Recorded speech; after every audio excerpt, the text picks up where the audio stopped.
All right, hey everyone, how are things? Hope you guys are doing really well. We have a Monday market report for the week ending January 5. All right, so we're going to be taking a look at graded coins today, all coming from the what we call the modern era of U.S. coinage. Typically anything from the year 1900 all the way up to the current date. All right, so again, 100% graded coins. The coins that traditionally are highlighted on a report like this are going to be the best of the best. Generally, higher grades, key dates, things like that. Just really showing the relative liquidity of a lot of the coins of those types today. And you can make the argument that if this segment of numismatics is doing well, then we could say that the entire market overall is performing, on par, to what the moderns are. Generally, modern coins will get crushed before anything else does. So, it's worth looking to see where things are, especially kicking off the year. We're beyond the holidays. The collectors, the dealers, they're looking forward and ahead to the shows. Florida Fun Show this month. It's coming up here real soon. And then a few others. Okay, it's show season all the way up into the months of the summer, and that this is generally the time when business picks up. 2025 coinage is going to be hitting circulation. That's going to be another thing that, believe it or not, has kind of a domino effect on the entire market, not just moderns, but all across the board. Are people interested in the new coins? And from what we've seen in 2024, the mint has underproduced a few pieces, and people are talking about it. Now, are they going to be talking about 2025, or all the attention being paid toward the semi-quincentennial event in 26? That's something that we all have to kind of think about. So we're going to be looking at these graded coins, all coming from one of my favorite auction sites, greatcollections.com. They are tried and true. If you're looking to consign, you got a collection that you need to move, and you're looking for that trustworthy partner in the auction scene, look no further. Great Collections, can do what you need for sure. And if you're looking to buy some pieces for your collection, whether they're small, medium, or large, again, Great Collections, there's no better place. So go ahead and check them out. You will not be disappointed. All right, so we're going to be looking at these here momentarily. Quick little notification for you guys. Coming from Whatnot, I saw on this platform, I am on every Friday. I think I'll be on this Friday. But we have the big January launch. All right, what does that mean? It means that we are going to be highlighting a lot new different coins that we have never seen before, including new 2025 releases. The release schedule is action-packed for this year, something to be on the lookout for. And then we will be giving away and we will be selling some of these brand new 2025 coins coming from the US Mint all year long. So it's going to be a great time to jump on board and be a part of one of the fastest rising social media live auction sites. The platform Whatnot is by far and away one of the biggest platforms of its type today. Go ahead and join if you haven't done so already. You're going to love what you like and what you see. I have my referral link down below. If you sign up under me today, I will give you $15 off your first item. It couldn't be easier. Kind of as my token of appreciation for you guys signing up, whether you buy from me or the other dozens of different resellers on the platform. You're going to find someone that you'll love. So I look forward to seeing you guys there, and then go ahead and join up. I'll also have that link pinned in the comments section. Okay, so I'm looking forward to really jumping into these pieces here. Here's a coin that we are no stranger to, 1972 Lincoln Memorial Cent, featuring the the marquee double the die in the series. The one in which is a little bit more easier to find than, say, the 69S DDO FS101. This is the big FS 101 for 1972. It is no slouch. If you look at the coin without even looking close up at some of the devices, it's quite amazing. It's remarkable. You might even go slightly dizzy or blind as a result of staring at the coin for too long. That's how strong it is. So we have this one here. PCGS graded it as a Mid-State 67 red. Also, it's got a CAC green sticker. Okay, that means a pretty big deal. That means there's an independent third-party company that agrees with PCGS's assessment of the coin. It's almost like it's double certified. So this one sold for $3,382.88. That's a lot of money. It's a big variety. Good news is it's a nice higher grade, but it's not the highest grade. So as a true collector, this one is going to have a lot of staying power in the future. I would assume that, after a while, these things are going to start drying up a little bit more at the higher grades. And as a result, prices will continue to rise in time. The next one that we have here is a proof coin. It's a 1970S Lincoln Memorial Cent proof small date variety. All right, so this one is a small date variety, a much tougher date type than the large date by a huge margin. This particular one is quite stunning. It's one grade point away from perfection, which is a perfect 70 on the Sheldon scale. This one came in at a proof 69 red, deep cameo, small date right on the label, and you gotta love that patriotic flag label type by PCGS. Nice little touch.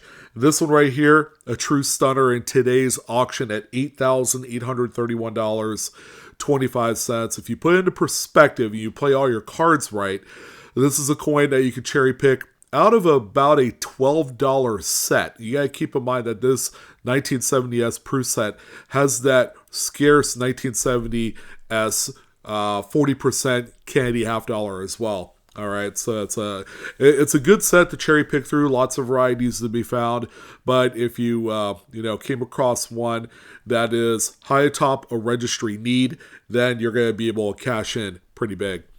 We also have this 1958 Lincoln wheat cent. All right, so this one here exists on this Monday market report wholly because of its grade. This one PCGS assigned a Mid-State 67 plus red to. This one even has a CAC certification on there, and I'm happy to report that this one sold for $6,669. Another monumental sale of a rather common key date. I mean, there was no shortage of 1958 Lincoln cents. Many millions of these were produced, and they are quite common across all grades. Now, here's the big one for the week and quite possibly for the year.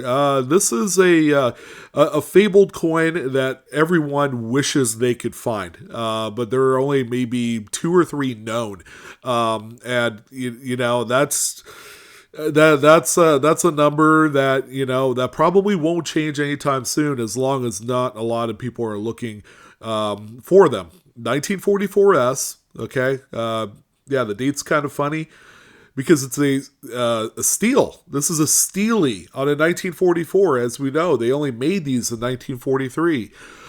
So there were a few left over of these zinc-plated or zinc-coated planchets or zinc-coated steel planchets carrying over from 1943. And, they just didn't care. They probably ended up finding this blank planchet on the floor. They tossed it in the hopper with all the coppers the following year, and then they produced 1944 coins. And it didn't matter what planchet they were on.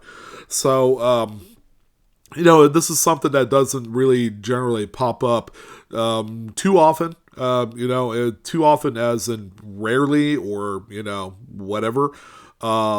But yeah, this one right here, everybody dreams of finding this one or the 43 copper. These are what we call transitional errors. Okay, it's when you transition from one year to another, when there's going to be a change in the composition of the coin. This one right here, PCGS assigned a 66 grade to. That is huge. This is just a beast mode of a coin.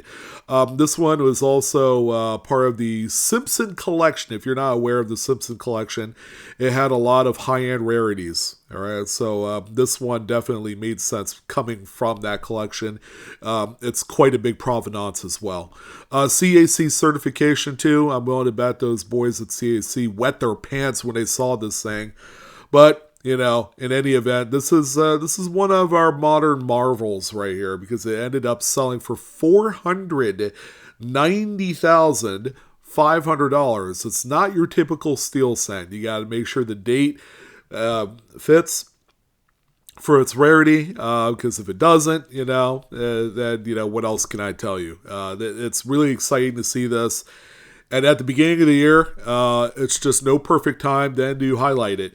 It's really a microcosm of what 2025 could be. It could be a banner year for high-end rarities across the board. And in comparison, we had to throw in just a regular steel set. Now, what's not regular about it is its grade. This thing is a high-end Mid-State 68 by PCGS. It's CAC certified on this 43S. It's the only date where you're going to find this composition. Okay, it's a very popular coin to collect into. They can be had at all various budget levels, but if you're a discerning collector with deep pockets, something like this might fit for you. This one sold for $3,272.62. All right, continuing on, we do highlight a few 1930s coins. How about this 39D? The next few coming in hot for registry sets. This one in a 68 red.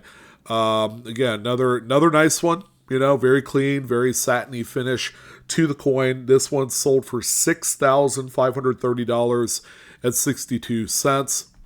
We also had a 1938D, 1 year later or prior to the 39 we just looked at. And yes, another big one here as well, in a 68 red.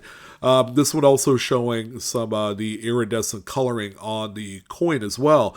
Kind of like a toning type of oxidation. It really makes the coin pop, a little bit more. This one here sold pretty close to the other example at $6,780.38.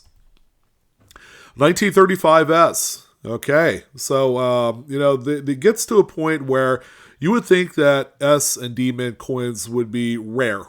1930s, you would have to go to about 1933, where the mint mark is much more meaningful to the coin. So even an S mint on a 35, while it kind of feels like it could be rare, really isn't. The mint did produce quite a few of this for the state and mint.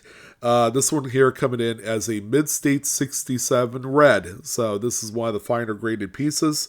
And it sold for $8,381.25. And speaking of 33, we had a 33D. This is probably bar none one of my favorite dates. The double three dated Lincolns. I've owned a few in Mid-State red before, albeit they were raw. They were never graded. There's just something special about them. They never made a San Francisco minted 33. It's either Philadelphia or Denver. So the Denver, of course, has the cachet of being something that's a little bit more tougher to find.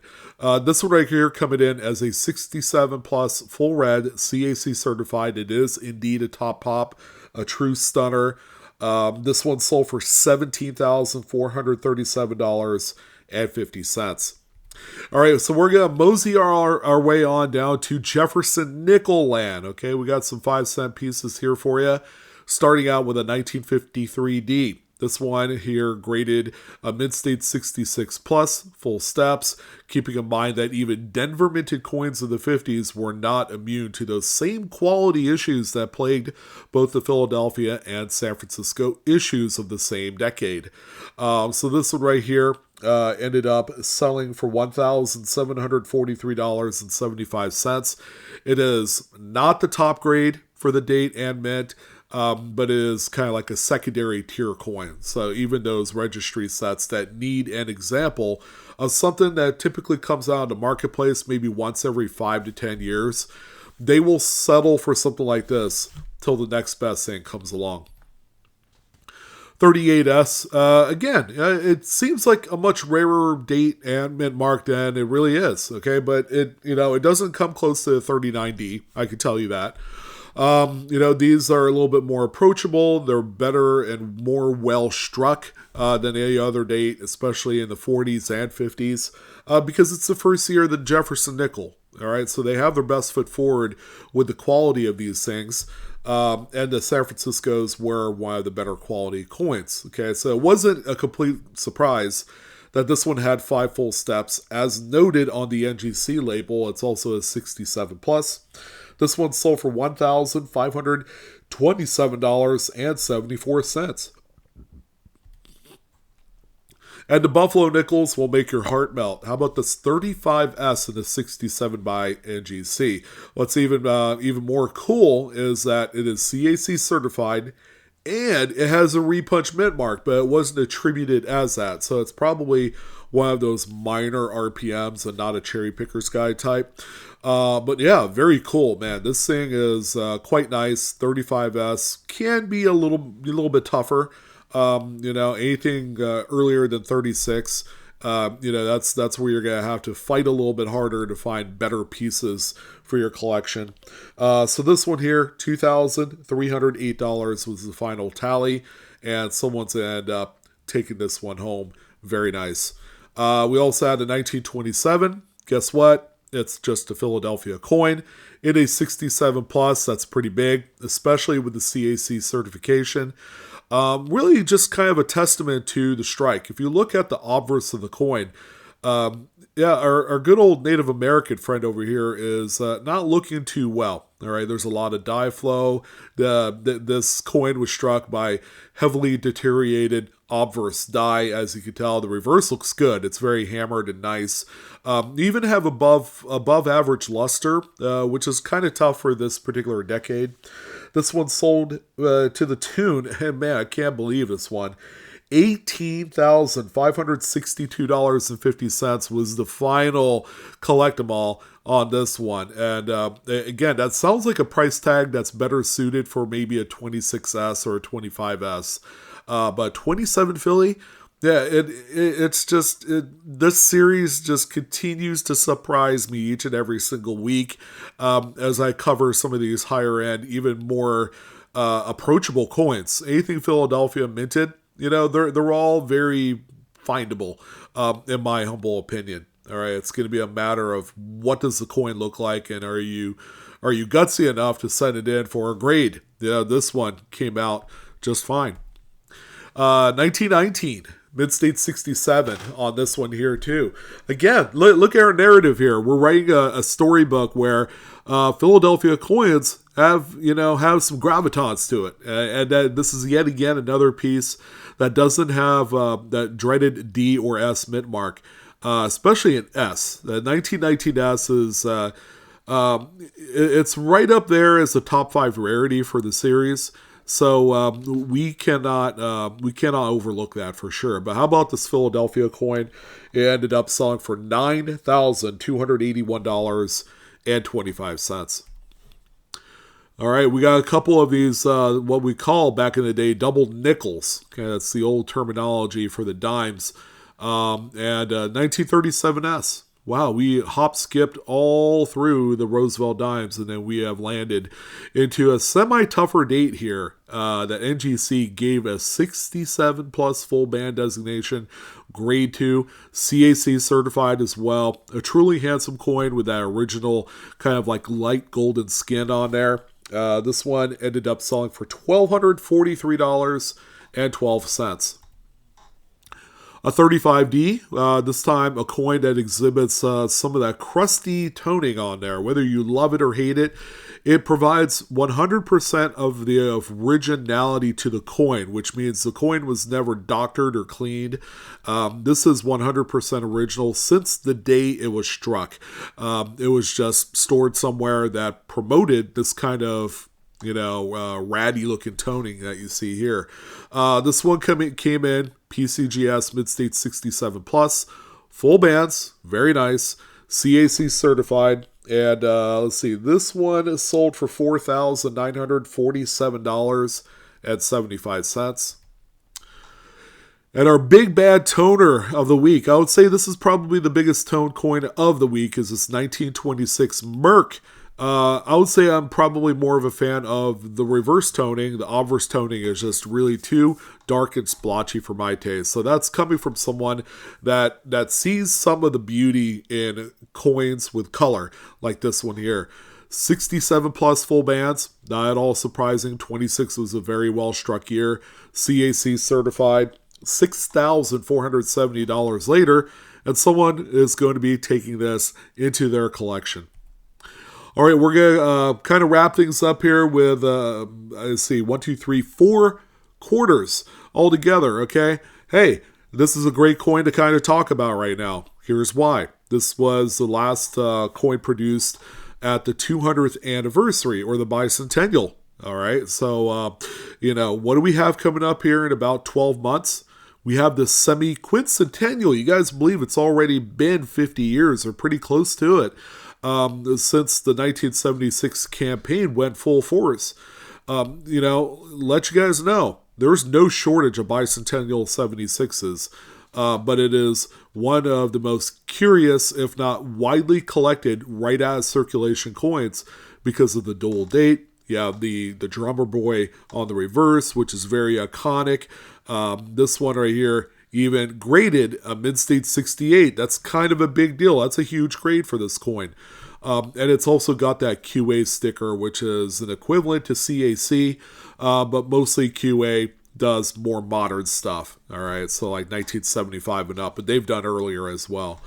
So this one right here, I'm happy to report, it ended up selling at $2,598.75. We also have this 1959D. Not a ton of unique attributes on this one. A little bit of kind of like a dark rim tone with that thick kind of like vanilla yogurt skin on there. So this one right here was a 67 plus CAC certified as well, with that light toning. Ended up bringing at auction $2,940.75. The last Washington quarter is this one right here. Now, while it's toned, it didn't quite come close, in my humble opinion, to the Mercury dime that we covered a few moments ago. However, this is one that we've never covered. It's a 34D with the heavy motto lettering on the obverse. In God We Trust is the big thick letters, which is why they call it the heavy motto. So this one right here is a Mid-State 67. The toning is a huge premium on this one because, again, it's that originality. It was never dipped or doctored or cleaned. This one right here is sold for $6,468.75. That's a pretty good payday for this one.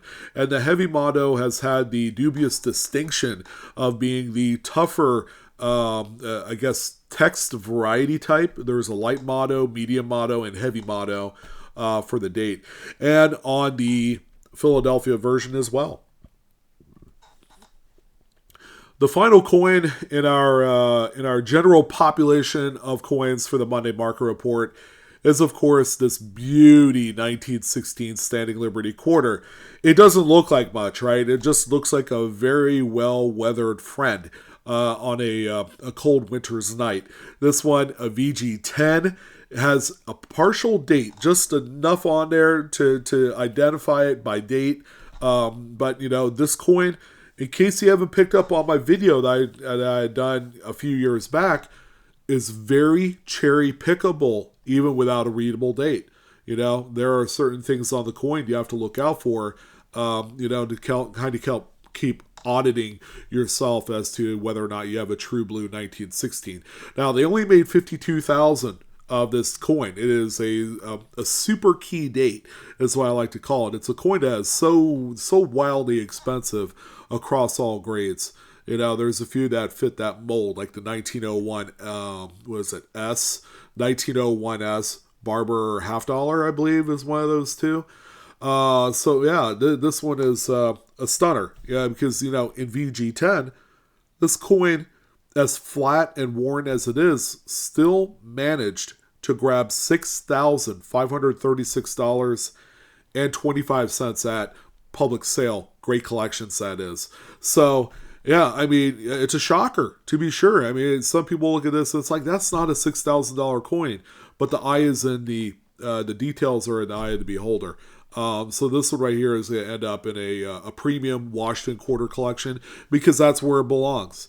But yeah, that's how we're gonna end off the Monday market report, the very first one for the year of 2025. I want to thank you guys again for popping on board to check things out at the early stages of this year's market. Again, to kind of recap here, the information provided in this video is for educational use only, not financial advice. Please collect and or grade your coins responsibly like always. And that's going to go ahead and wrap things up. Thank you again. Don't forget to like, share, subscribe. Come join us on Whatnot. We will be on again on Friday with some more great deals on coins and some nice rarities as well. I hope to see you guys there. And thank you again. And I will see you next time. Take care.